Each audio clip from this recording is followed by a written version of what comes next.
जय Jagannath. Hello friends, आज video आम +3 फर्स्ट सेमिस्टर एईसी ओडिया जोटा कंपलसरी रहिबो परिशुद्ध भाषा और लिखन धारार यूनिट 2 रो जहाँ भी आसे 2 मार्किया 5 मार्किया तो सिलेक्शन क्वेश्चन आम डिस्कसन करबा।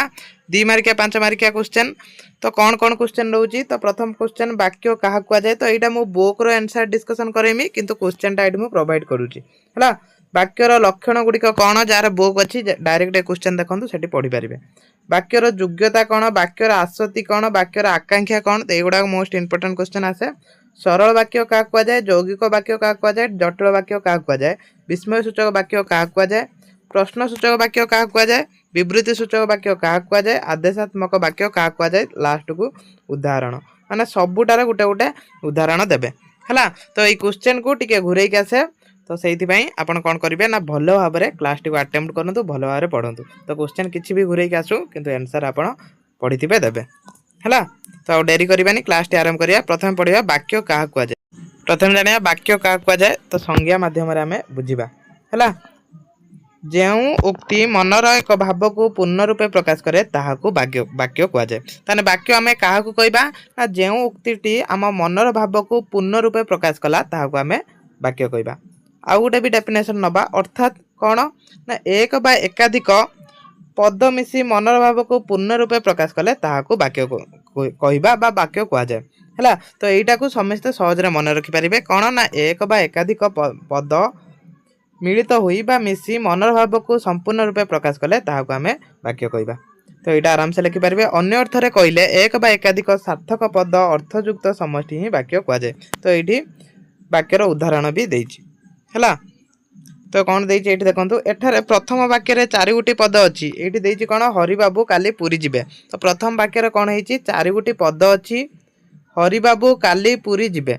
तो या को नै कि गोटे पद होइछि, ए 4 गोटी पद मिसी गोटी अर्थ प्रकाश करूछि। ए 4 गोटी पद जेतरा मिसला गोटे अर्थ प्रकाश कला कि हरि बाबू काली पुरी जिबे। तो सेटा कौन होला, सेटा तेनु गोटे पद होला, तेनु यह वाक्य कुआ जाय। सॉरी मु पद कहि देनी, तेनु यह वाक्य कुआ जाय। एही वाक्य रे 4 गोटी गोटे वाक्यांश द्वितीय वाक्य ही यह पूर्वर अर्थ प्रकाश करुथबारु यहाकू मध्य वाक्य कहुए। यहाँ हाँ मुझे कहनी। तो हाँ ये कौन कहगला ना, हरि बाबू काली पुरी जिबे। ये गोटे प्रश्न कराला कि हरि बाबू काली पुरी जिबे, यहाँ गोटे वाक्य। तो सही जड़े उत्तर देला हाँ। हाँ माने कौन, तर हरि बाबू को जड़े पचारा कि कौन, तो सी हाँ कहला माने कौन, हाँ उत्तर देला। तो सहीटा भी गोटे वाक्य है, कहीं मनर भाव को पूर्ण रूपे एटा प्रकाश कला है।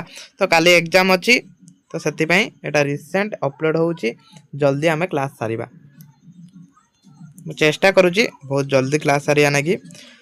तो जोटा इंपोर्टेंट पार्ट रही सेटा को ही आमे पढ़िबा। तो वाक्य उपरे किछि आउ मो डिस्कशन करौनी, कहीं वाक्य आपण आराम से जानी लिखि पारे कि ना तादर। तो मेन पॉइंट उपरे आमे जिबा। प्रथम जानिबा वाक्यर जो 3टी लक्षण बा 3टी वैशिष्ट्य कुआ जाय याकू, तो सेटा कौन कौन पढ़िबा। तो ये 3टी कौन पड़े ना, 2 मार्किया पड़े। और वाक्यर लक्षण भी 5 मार्किया पड़े। तो वाक्यर लक्षण कौन कौन ना, योग्यता आकांक्षा आसति। योग्यता कौन, आकांक्षा कौन, आसति कौन, सेटा पढ़िबा। वाक्य रे व्यवहार करा जायतिबा पद मानक परस्पर प्रति थिबा संबंध को योग्यता कहा जाए। वाक्यर जेतले जो परस्पर जो संबंध रही सेटा को आमे योग्यता कहबा। से संबंध कौन जानिबा, तो डायरेक्ट उदाहरण नबा, उदाहरण न बुझी परिबा। छेली माने गीत गाउचंती, तो एठी आपण ए वाक्य रु ही जानि पारथुबे ए जो योग्यताटा कौन, छेली रो योग्यता अछि कि गीत गाइबा पई। तो तेणु एटा वाक्य हबनी। तो जदि गोटे सार्थक वाक्य आमे गढ़ा, तो तादर योग्यता थिबा दरकार। ए 3टी लक्षण थिबा दरकार, योग्यता आसति आकांक्षा। किमिति योग्यता न रहिने वाक्य होउनी, सेटा उदाहरण देला।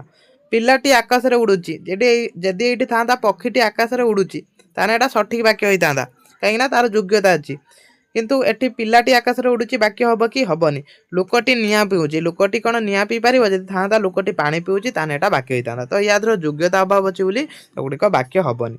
एही उक्ति गुड़िकर पद मानक संबंध नाही, अर्थात छेली माने गाइबा किंबा पिलाटी दौड़ीबा योग्यता नाही।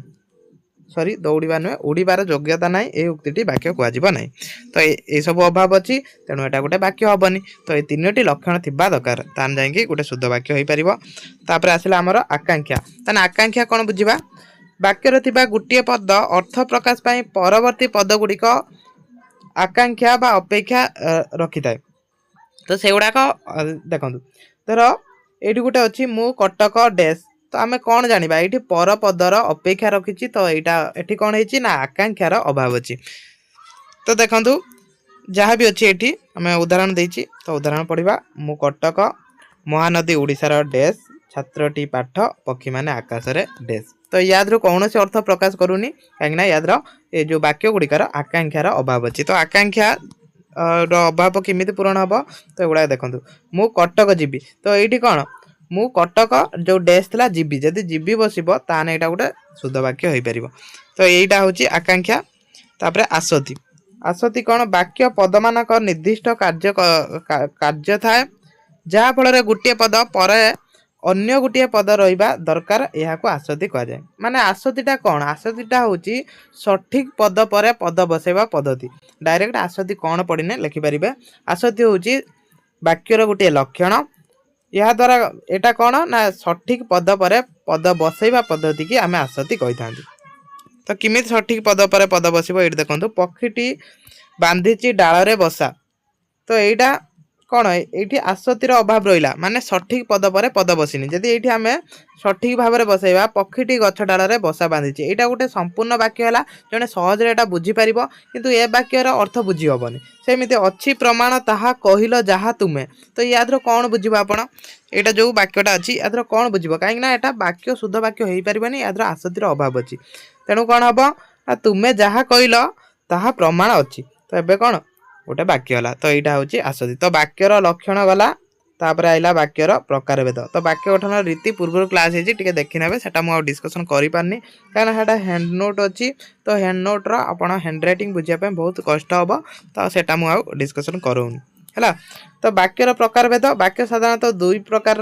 माने कौन विभक्त करा जाए तो प्रथम कौन रूपसूचक वाक्य जहाँ को कहुए गठनमूलक प्रकार भेद है मन रखु क्वेश्चन घूरे आसे किंतु आर थर जो उत्कल यूनिवर्सिटी आसला सी रूपसूचक वाक्य शब्द यूज करते गठनमूलक वाक्यर प्रकार भेद एमती किसी यूज कर भावसूचक वाक्य को कौन कहुए अर्थगत प्रकार भेद है किंतु जो उत्कल यूनिवर्सिटी कौन करथिला भावसूचक वाक्य ये शब्दटा को ही यूज करथिला तो किछि नहीं हुए तो पढ़ी पारे गठनमूलक प्रकार भेद एटा को भी अर्थमूलक प्रकार भेद भी कहुए है तो जहाँ भी आसू क्वेश्चन तो आप बुझी आराम से लिखे तो कौन कराई ना रूपसूचक वाक्य को साधारणतः तीन भाग में विभक्त कराइए मुझे कहूनी जो भी आंसर डिस्कसन कर बही अच्छी तीन भाग कि चार भाग तो याद तीन भाग अच्छी कौन कौन सरल यौगिक आ गोटे जटिल ताने सरल वाक्य क्या कहवा जो वाक्य गोटे मात्र समापिका क्रिया थाए ताहाकू सरल वाक्य कहुए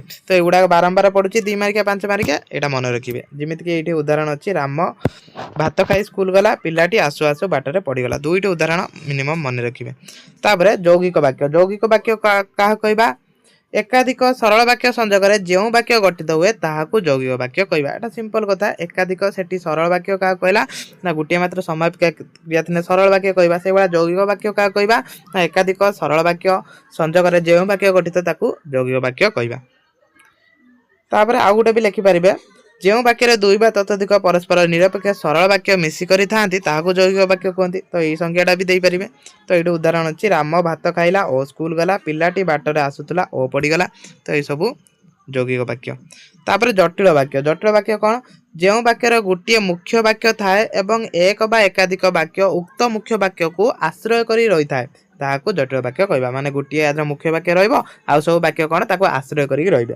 तो सेटा हला जटिल वाक्य तो ये जटिल वाक्यर उदाहरण अच्छी मु जेतेबेले स्कूल को गली सेतेबेले शिक्षक को भेटिली तार आश्रित वाक्य कौन मु जेतेबेले स्कूल गली मुख्य वाक्य होची सेतेबेले शिक्षक को भेटिली तो यहाँ गोटे कि वाक्य यहाँ गोटे हो जटिल वाक्य तापर आमर जोटा द्वितीय थिला सब वाक्यर प्रकार भेद कौन भावसूचक वाक्य तो यही दृष्टि कौन करा जायछि 4 भाग में विभक्त करा जायछि है ये जो 4 भाग किसी बुक रो भी 5 भाग दिए तो ये सब कौन कि ना कि गोटे डिफरेन्स देखा तो जहाँ भी हो जो 4 भाग देती तो पढ़ी नियंतु है तो एगुड़ा 2 मार्किया भी 5 मार्किया आसे तो विवृसूचक वाक्य देखो मुझे जल्दी डिस्कसन करके सारूँ कौन सी विषय तथ्य भित्तिक वर्णना करा वाक्य को विवृसूचक वाक्य कहुए तो ये कौन देला ना महात्मा गांधी आम देशर जातिर पिता। तो यहाँ गोटे विवृत्ति सूचक वाक्य हम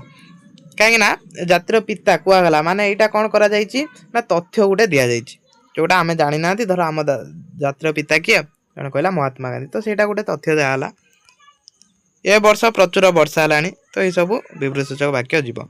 तापर प्रश्न सूचक वाक्य कौन प्रश्न सूचक वाक्य तो समस्ते जानते जो वाक्य कौन से प्रश्न पचरा जाइथिबा सूचना मिले ताहाकू ही प्रश्न सूचक वाक्य कहते कौन से प्रश्न सूचना मिलुव जमी ये देखो जहाँ भी क्वेश्चन पचरा हो सबू किसी भी उदाहरण दे पारती आपण आज बजार को जाइथिले कि एटा गोटे प्रश्न है से ऑफिस रे आपण कौन करती तो सबू प्रश्न मो पाई गोटे पोस्ट फांका अच्छी कि तो ये सब प्रश्न। तापर आदेशात्मक वाक्य क्या कहुए जो वाक्यर आदेश अनुरोध उपदेश कामना आशीष आदि को बुझाई थाए ताकू आम आदेशात्मक वाक्य कहुए। तो ସେଇଟା कौन मिथ्या आश्रय आदु नियो नाई तुम्हें यही क्षणी चली जाओ।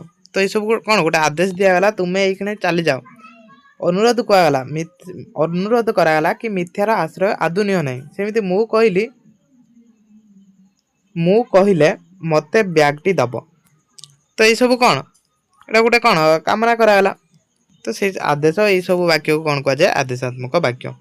तापर विस्मय सूचक वाक्य कौन जो वाक्य विस्मय भाव प्रकाश होता है ताको विस्मय सूचक वाक्य कहुए माने हठात देखिक आम आश्चर्य हो जाते जमीती कि ओ सीता कौन गीत गाइला माने आम आश्चर्य हो गए केबे भाभी नथिले सीता एमती भी गीत गाई पारिबो।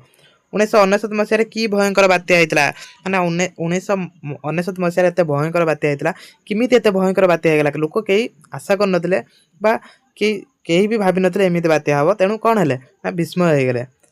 सारंक व्यवहार की सुंदर। तो ये सब कौन विस्मय सूचक वाक्य। तो ये क्लास टी बहुत हेल्पफुल हम समस्ते लास्ट जाए देखूँ आउ थे भी रिपीट कर जातु जब आगु पढ़ी ना तो सब मु कॉन्सेप्ट क्लियर कर। तो क्लास टी जब हेल्पफुल है सांग को शेयर करूँ। जय जगन्नाथ।